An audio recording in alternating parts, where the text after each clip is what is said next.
What's up, everyone? Happy Fight Week to Miss Angela Hill for the 100th time.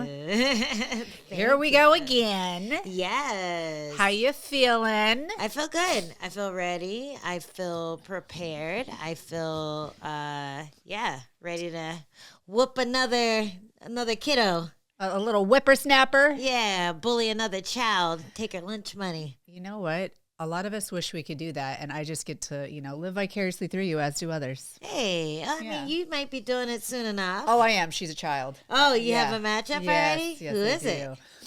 I forgot her name. Joyce. Joyce. Yeah. Sounds adorable. She looks adorable. Oh, I'm going to feel bad. Yeah, don't let that. Not that bad. Let your guard down. Still got to beat that kid up. No, she getting spanked though. Yeah.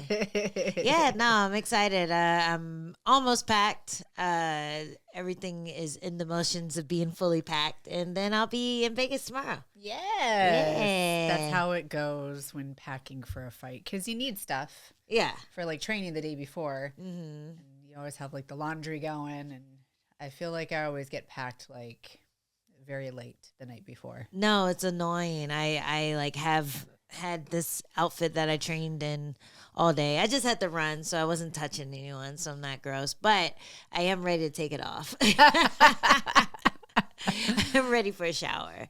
So, we're going to do a quickie one just because, fight week, got to get going. But we had some crazy fights this weekend. We'll start with the strawweight since it's in our weight class. The Weili versus Tatiana Suarez fight.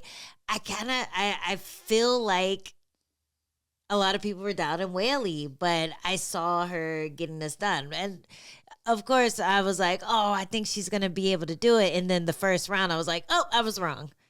But Weili was able to turn it around. She got that reversal at the end of the first round. She was able to keep Tatiana Suarez at bay. She really wasted a lot of energy, Suarez did, trying to take Weili down. And it was a really impressive showing by Weili because we've seen Suarez dominate so many other people, especially, the ex-champions that she's dominated. Andrade, who was it? Grasso and Carla. So it was really cool to see Weili's grappling game on display.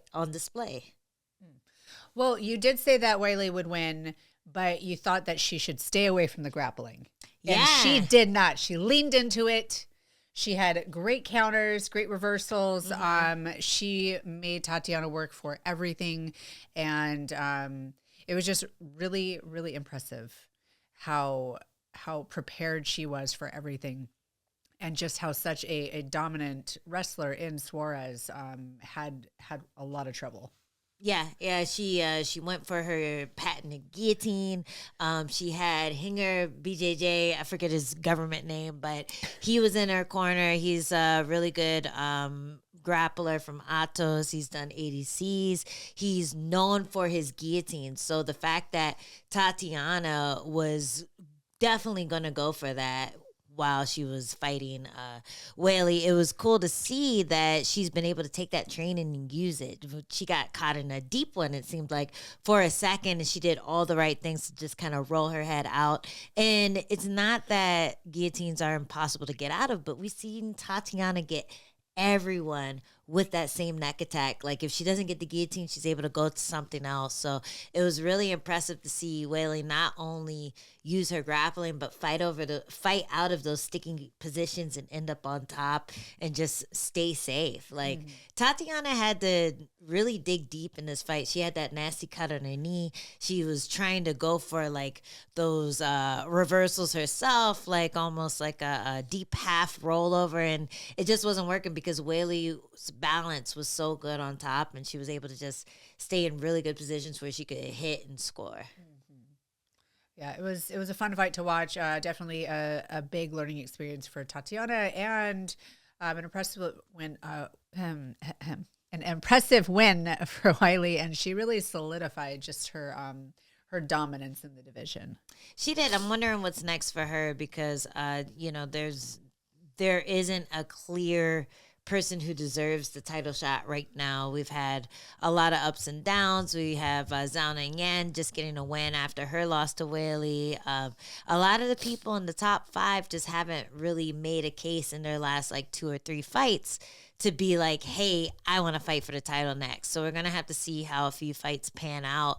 I feel like Mackenzie Dern might be a dark horse in that race to the top for who gets the title shot next. But we could also see Weili fight Shevchenko for that double champ status. I think that's really exciting. And I remember when Weili first won the title, she was calling for that fight. She was just like, oh my God, it would be such an honor. She was very respectful for it. She just wanted to challenge herself. And I remember Valentina telling her to wait her turn and calm down. Equally as respectful. Was she very nice? She was polite. Was she there was humble? a tone. There was a tone. The most humble. There was a little bit of a tone, which I mean, I kind of understood. She had just won the belt, and whatever. She was really excited, but I think that she's made a great case for her.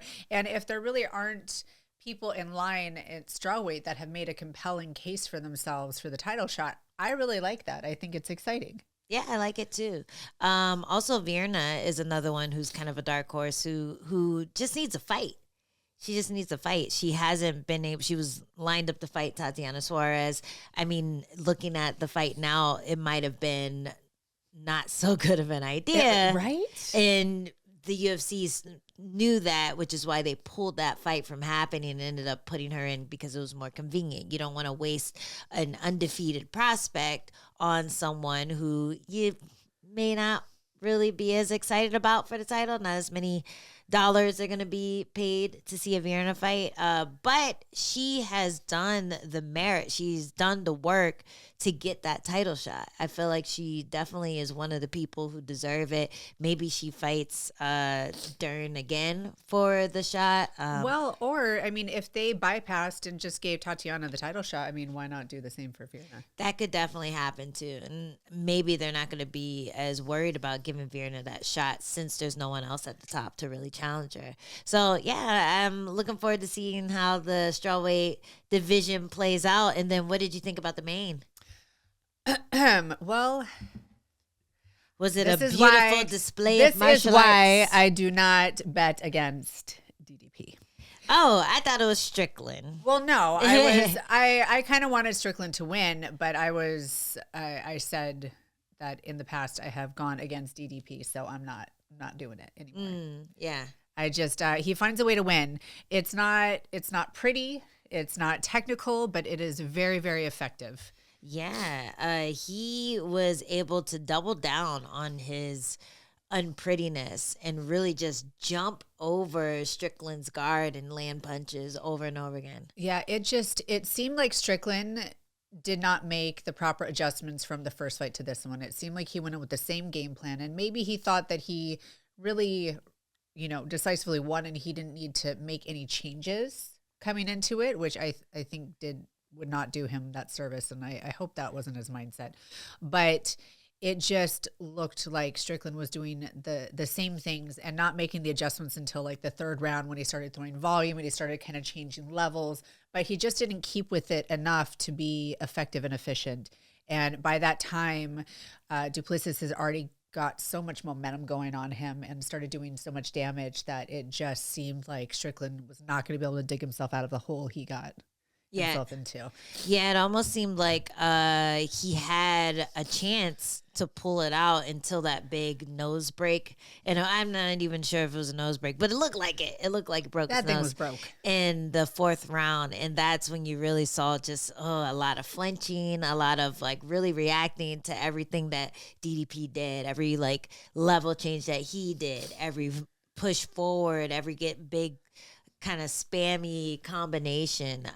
There was a lot for Strickland to just kind of break down while he was standing in front of him, and the teep wasn't enough. The Philly shell wasn't enough. He wasn't able to keep him from getting past his guard, or at least hitting his arms and still scoring. And that's the thing. In MMA, when neither fighter is really making a big moment in a round, if you're just able to touch the outside of them, even if they're blocking, that scores because it's damage. It's like, imagine you're like in one of those Star Wars ships or whatever, and you have a force field around your actual ship. And even though everything is getting blocked, the force field is going from 100% to 90% to 5%, and then eventually something gets through. So those first rounds were getting scored for DDP because he was taking down Strickland's defenses, hitting him on the arms, really making him move back and dictating the pace. Now, once you got to the rounds where he had started to do damage, it was really hard for Strickland to pull it out. And you saw that frustration in the corner when his coach, Eric Nixick, is like telling him, hey, we got to do this, we got to do that. We're falling into the same patterns that happened last time. And he just kind of got frustrated and walked away. And it almost makes him makes you feel for him. Even though, it's Strickland, it almost makes you feel the little human side come out where you're like, shit, I've been there. I know what that feels like, where it's like, I know what I have to do, but this is what I got, What are you gonna, this is what I got. Yeah, you're telling me the right things. I'm telling myself what to do too, and we're seeing eye to eye, but it's not fucking happening. It's hard to dig yourself out of a hole like that in the moment. Sometimes we've seen it with countless other fighters. I know that we've experienced that, whether it's in a fight or in training or what have you, but it is really hard. And I do feel for him as well, because he does have the tools, and I think that he didn't show exactly what he could have in this fight. I think he showed his typical style, but I was hoping to see a few more tools in the tool belt, just a little bit more out of him. Yeah, somebody said he could grapple. He can. I forget who on the broadcast said, Sean Strickland, he's a pretty good grappler. Yeah. Yeah, so it's like, bro, they used to use train at Rain together. What's the point? I feel like when people become so confident in one discipline, they just stick to it. That's their go-to. Just like, a wrestler that gets into MMA and they get hit once and they just go to, the takedown, because that's what they've trained so much. But it is MMA, and Sean only showed a very small aspect of his MMA game. Yeah, and also he wasn't put in a position where he could grapple just by being defensive. Like DDP did not feel like going to the ground with him either, even though we've seen him use that in the past, like his takedowns against Adesanya that have kind of gone viral, because how the fuck how did that work? It just did. The headbutt to the hip, the grabbing the leg and falling on it, basically a flying knee bar instead of a single leg. He knows how to get the fight to the ground, and he didn't feel like he needed to in this fight because he was doing so well on the feet, pushing Strickland back, gauging his timing. Every now and then Strickland would land something clean, but it was almost like he thought, or not even that he thought, but it was like he would be satisfied with that moment and not be able to find anything else. Yeah, there were no follow-ups to his strikes. It was just a 1-2. It was very seldom in this fight did we see him unload a long combination. Yeah, there were little moments where he started doing, he was doing the DDP mimic, where he would just throw a big looping,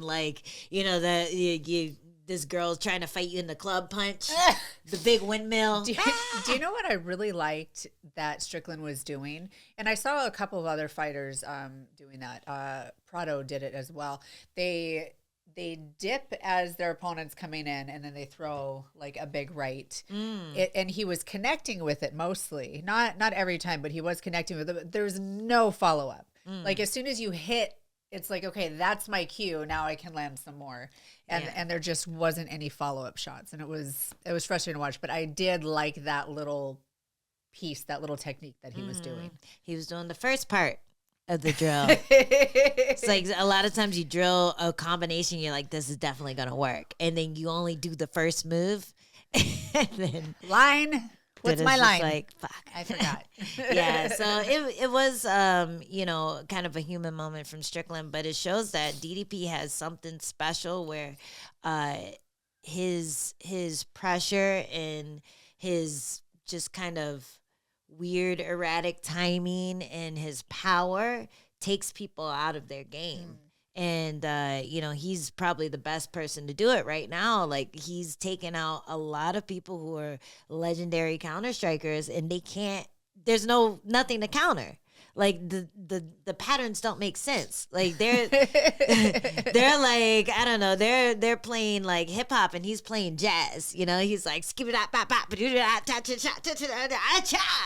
and you're just like what? Like, I can't just hit you. I can't hit you and make you run away. So from an outside perspective, it doesn't make sense. Like, no. It doesn't. But it really works very well for him. I think he just does a great job of getting into that flow state where most people, if you're running forward and you start to lose balance, you'll try to get your balance back. He don't. He just hits you. Yeah. He just keeps going. He's just like, I'll catch my balance on them. It's fine. I'm going to make it work. There's walls in this cage. I'm not going to hit the ground. Yeah, but kudos to DDP. I wonder if anyone's going to be able to solve the puzzle. What do you think? Do you think Nasruddin Imavov has a chance against him? He just got that big knockout over Adesanya. I think he does, but in the post-fight presser, DDP was saying that Chimaev is next. Chimaev. Yeah, he said he wants him, and then he wants Pereira. I like the Pereira fight. They've been building some kind of rivalry that I haven't been paying attention to, but like Sean Strickland has been saying, oh, Pereira hates DDP. So I guess that's a thing. So let's build that story. I love it. He needs to avenge his brother Strickland. Yes, his little bro, his son.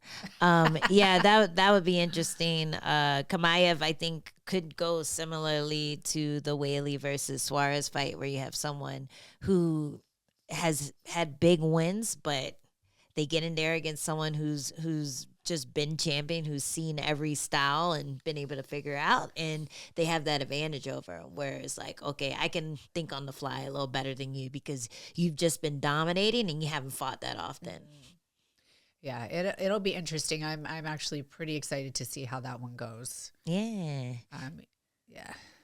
Cool. Well, next week I'll be fighting. We have King and Air versus RoboCop as the main, and as a special treat for you guys, we're gonna do our monthly raffle for members only. Jessica, I'll let you do the honors. Pick a card, any card, and you guys will be getting a fancy fancy t-shirt. We have Kyle Hillier. I was worried. I was worried about. I was too. I read that. I read it one way. Kyle who? I actually read it that way in my mind and had to do a double take. I'm like, this is not the Bryce Mitchell. This is not the Bryce Mitchell podcast. Kyle Hiller, you'll be getting a fancy 2 Straws shirt in the mail. Send us your details on the 2 Straws Instagram page. That's how we got our other guys to send out their stuff. So send us your information and we'll get this out to you ASAP. And guys, make sure you join to support the podcast, to get members only content, to get free access to our bonus episodes when we do them. And you too can be entered into the raffle. Yes. For something. Who doesn't love free stuff? You guys haven't told us what to steal during fight week. So I know. We still need suggestions. Santa Ange is coming to town. I need suggestions for next month's raffle, but that's what we got. Thanks for joining us, and we will see you next time. Everybody, make sure to get in the comments and wish Angela a happy fight week. Yay.